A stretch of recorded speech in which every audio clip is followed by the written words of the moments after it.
नमस्कार दोस्तों। जिन प्यारे लिसनर ने सुंदर सुंदर कमेंट किए हैं, मैं उन सभी का दिल से धन्यवाद करता हूं और उनके नाम इस कहानी के आखिर में जरूर लिए जाएंगे। तो दोस्तों, जुड़े रहिए स्टोरी शॉट के साथ, जहां कहानियां सिर्फ सुनाई नहीं जाती बल्कि आंखों के सामने जिंदा कर दी जाती है। ऐसी एक कहानी जो आपको ले चलेगी 1884 के उस पुराने दौर में, जब भारत पर अंग्रेजी हुकूमत हुआ करती थी और उत्तराखंड के घने जंगलों के बीचों बीच बरेली से हल्द्वानी और काठगोदाम तक रेल की पटरी बिछाई जानी थी। दोस्तों, ये कहानी है एक 16 साल के नौजवान मजदूर की, जो शाम डलते डलते अंधेरे में यूं गायब हो गया जैसे वहां कभी था ही नहीं। ना कोई चीख और ना कोई गुर्राहट आई, बस चारों ओर घने जंगल की खामोशी। और फिर अगली सुबह पटरी के पास मिले खून और घसीटे जाने के निशान, और साथ ही मिले बड़े बड़े पंजों के निशान, जिन्हें देखकर हर कोई एक ही नाम फुसफुसाने लगा: आदमखोर बाघ।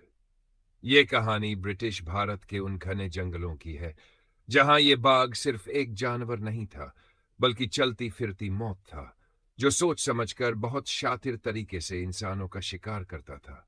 तो दोस्तों, अपनी सांसें थाम लीजिए, क्योंकि अब शुरू होने जा रहा है मौत और इंसान के बीच का वो खूनी खेल जिसमें जीत अक्सर जंगल की होती है। तो चलिए दोस्तों, अब शुरू करते हैं, जिसका नाम है खौफनाक रात, जिसका आज तीसरा और आखिरी भाग है। तो दोस्तों, पिछले भागों में आपने सुना कि जब शाम ढलने को थी, जंगल में रेल की पटरी बिछाने का काम चल रहा था और 16 साल का एक नौजवान भूरा, जो पटरी के पास वाली मिट्टी समतल कर रहा था, बाकी सभी मजदूरों से काफी पीछे रह गया था। भूरा बिल्कुल नहीं जानता था कि कोई बाघ पास की झाड़ियों से उस पर नजर रख रहा है। जब बाघ ने उसे अकेला देखा, तो एक ही छलांग में भूरा पर चपटा, और हमला इतना सटीक था कि भूरा चीख भी न सका, और उसी पल बिजली की फुर्ती से भूरा को अपने जबड़े में उठाकर झाड़ियों में गायब हो गया। उस वक्त रात उतर चुकी थी और ब्रिटिश अधिकारी डेविड दो सिपाहियों और मजदूरों को लेकर जंगल में लाश ढूंढने जाते हैं, और काफी भीतर जाने पर उन्हें भूरा की आधी खाई लाश मिल जाती है, जिसे लेकर वो वापस कह पाते हैं। और फिर पास के गांव से एक बैलगाड़ी मंगवाई गई और भूरा की लाश को पूरे सम्मान के साथ अच्छे से ढककर उस बैलगाड़ी में रख दिया गया। और साथ ही डेड ने भूरा के परिवार के लिए कुछ पैसे भी भीमा को दे दिए, और उसके आने जाने के लिए भी पैसे दे दिए। और फिर भीमा और एक दूसरा आदमी भूरा के गांव के लिए गाड़ी लेकर रवाना हो गए। उसी रात बाघ फिर कैंप के पास आया था, लेकिन पूरे कैंप के चारों ओर जलती आग के कारण वह नजदीक नहीं आ सका।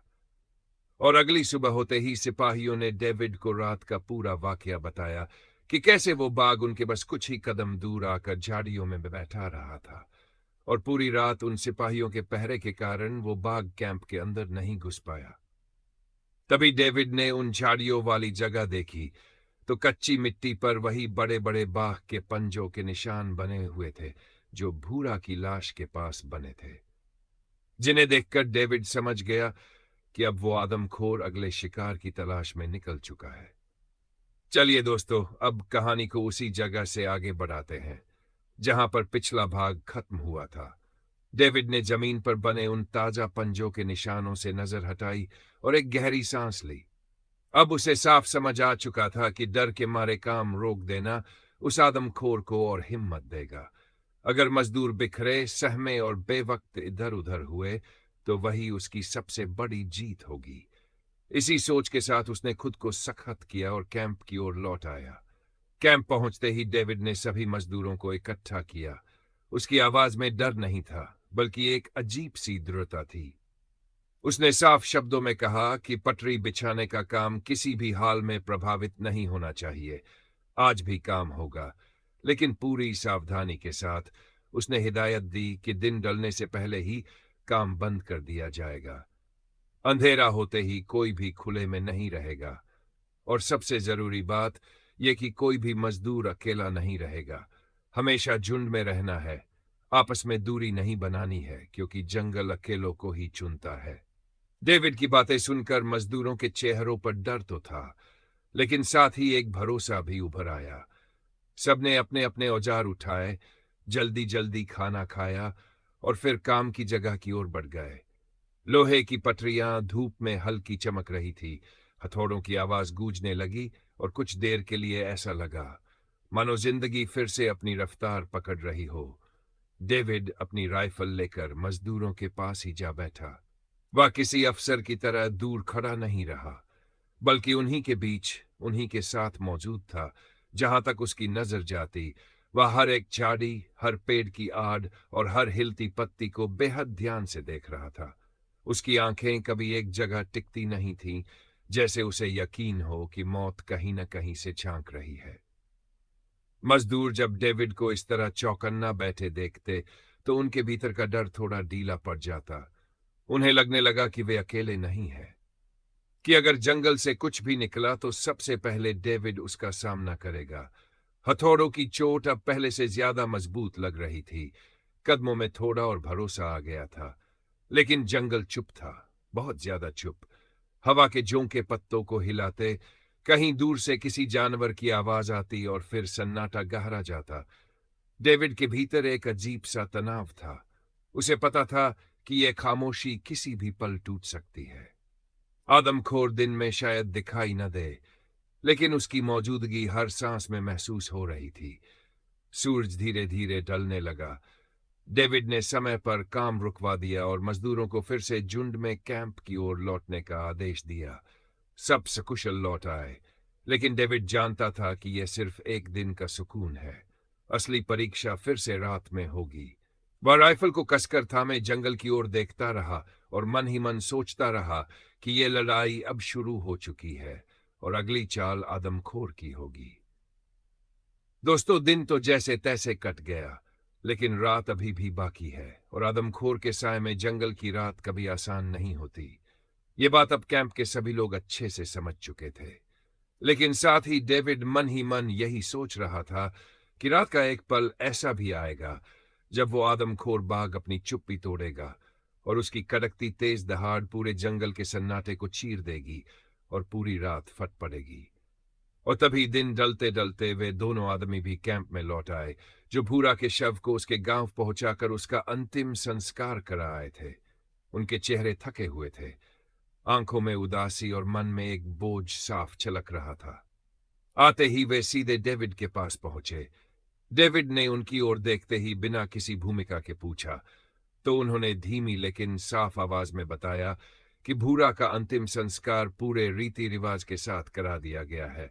उसके बूढ़े माँ बाप को पैसे सौंप दिए गए हैं और उनसे यह भी कह दिया गया है कि डेविड साहब उनके बेटे की मौत का बदला जरूर लेंगे और जल्द ही खुद गांव आकर उनसे मिलेंगे। ये सुनते ही डेविड ने कुछ पल के लिए आंखें बंद कर ली। उसके भीतर कहीं अपराध बोध और कहीं गुस्से की आग और भड़क उठी।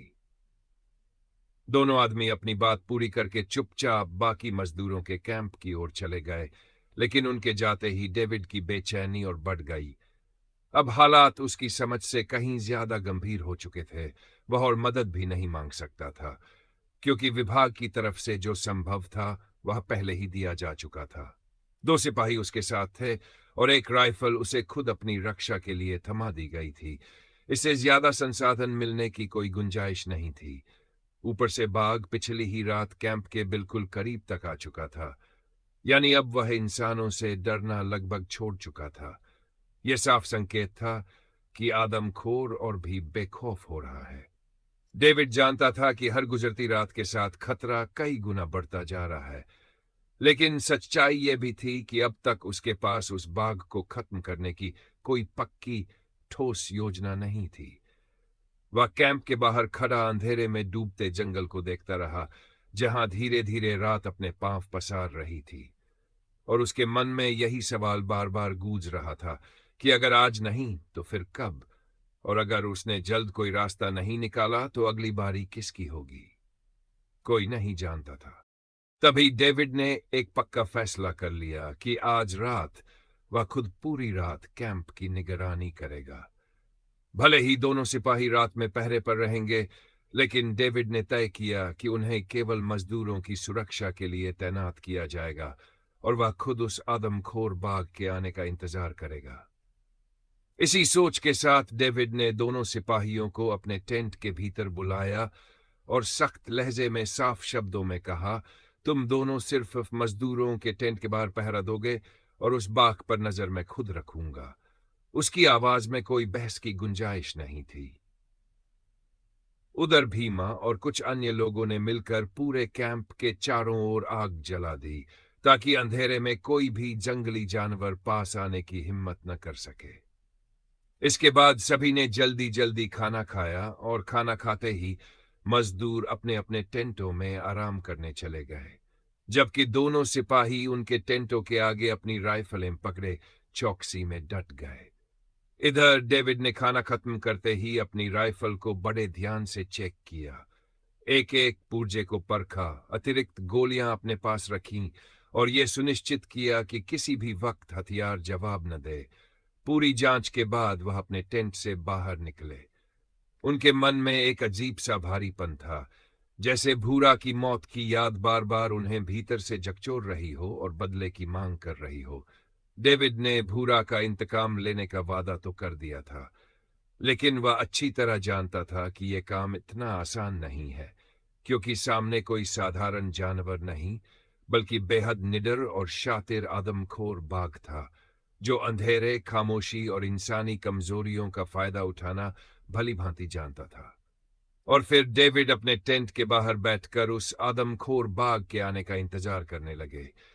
उधर टेंट के भीतर बैठे मजदूर भीमा का भूवर भूरा का उनके बीच न होना बुरी तरह खल रहा था। उसका चेहरा, उसकी हंसी और उसका साथ उसकी आंखों के सामने घूम रहा था, और इसी वजह से अब सबकी उम्मीद और भरोसा सिर्फ डेविड पर ही टिका था कि वही उस आदमखोर का अंत करेगा। वक्त धीरे धीरे रेंगता हुआ आगे बढ़ रहा था।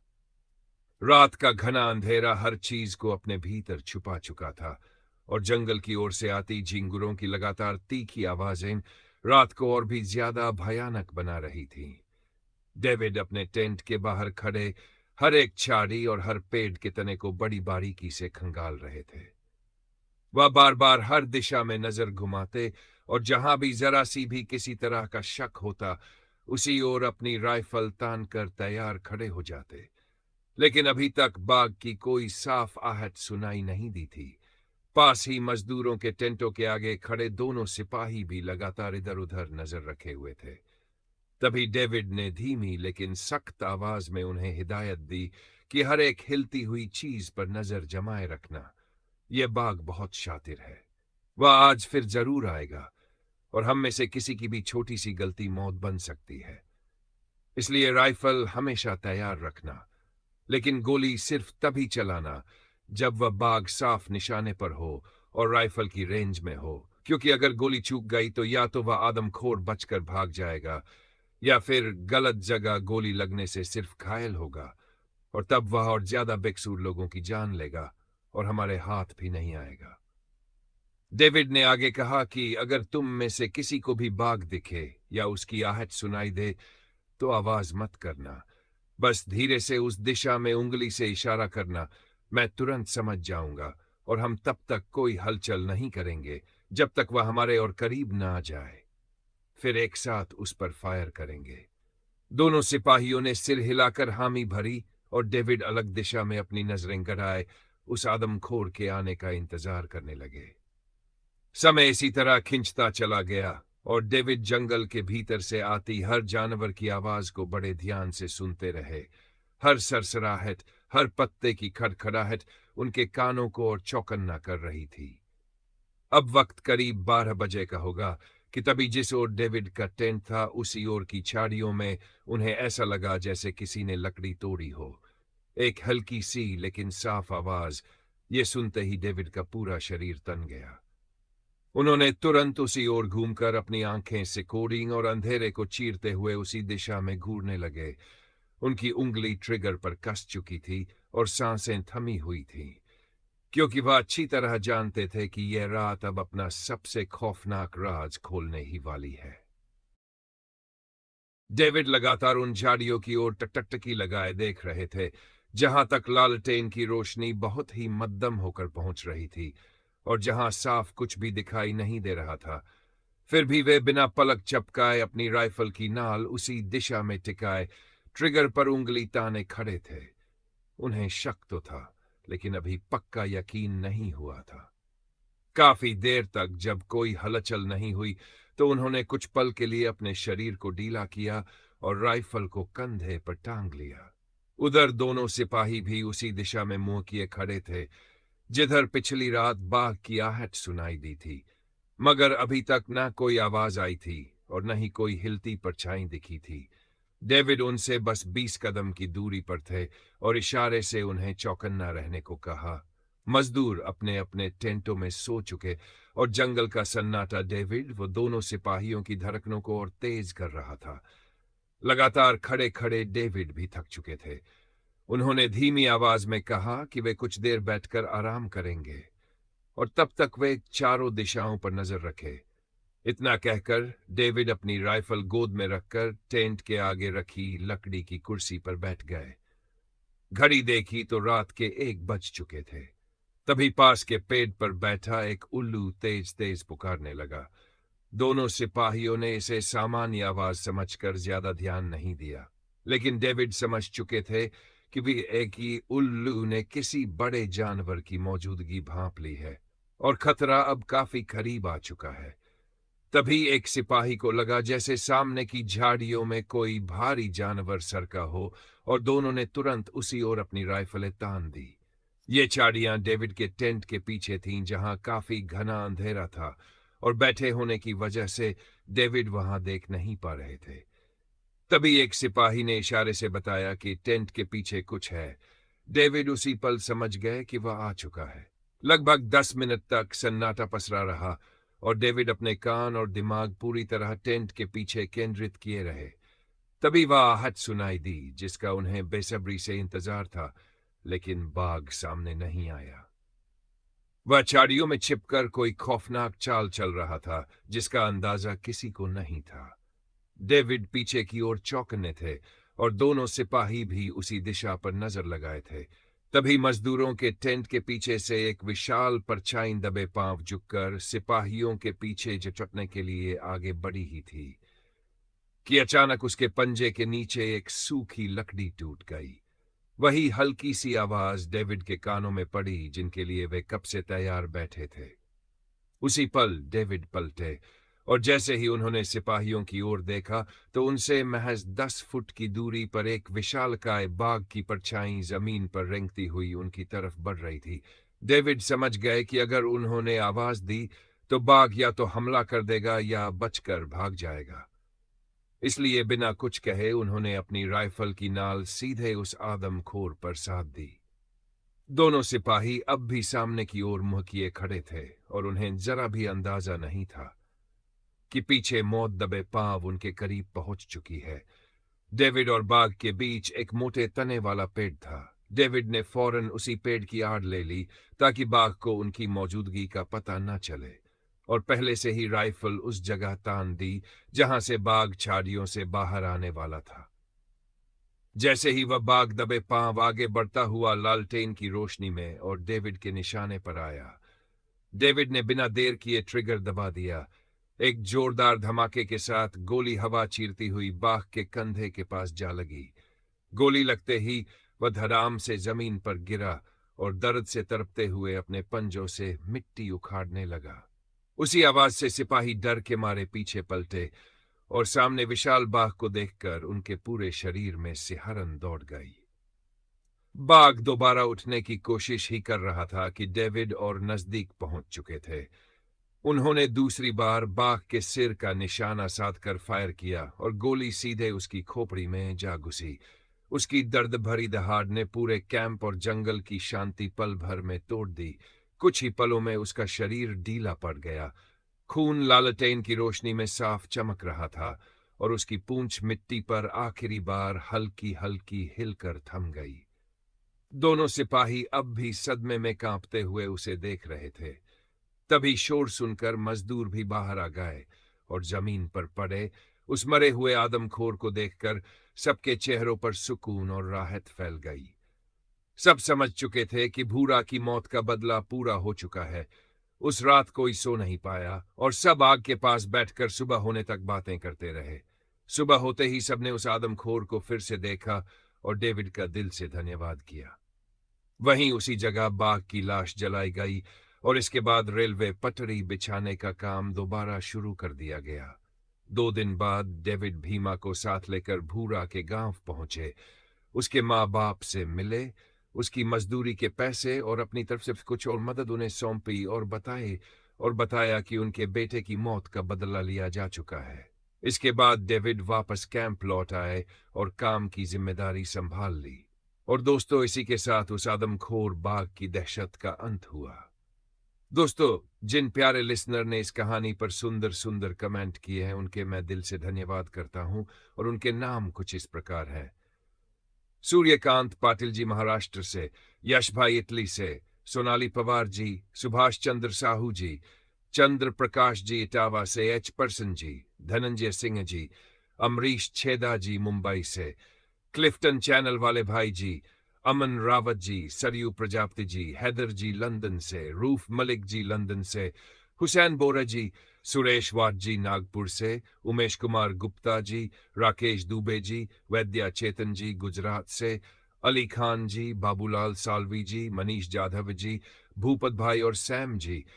यहीं पर आज की ये खौफनाक दास्तान स्टोरी शॉर्ट चैनल पर अपने अंजाम तक पहुंचती है। लेकिन याद रखिए, ये सिर्फ एक कहानी का अंत है, डर का नहीं, क्योंकि जंगल की इस खामोशी के पीछे अब भी ऐसी सच्चाइयां छुपी हैं जो रातों की नींद छीन लेती है। अगर इस कहानी ने आपके दिल की धड़कनें तेज कर दी हो, अगर आखिरी पल तक सांसें थमी रही हो, तो अभी इसी वक्त स्टोरी शॉर्ट चैनल को सब्सक्राइब कीजिए, वीडियो को जोरदार लाइक दीजिए और कमेंट में जरूर बताइए कि आपको सबसे ज्यादा डर किस पल लगा। आपका एक लाइक और एक कमेंट हमें और भी ज्यादा खौफनाक, सच्ची और आंखों देखी दास्तानें लाने की हिम्मत देता है, क्योंकि स्टोरी शॉर्ट पर कहानियां यहीं खत्म नहीं होती, यहां से डर शुरू होता है। तो मिलते हैं अगली डरावनी रात में, तब तक के लिए इजाजत दीजिए। शुभ रात्रि।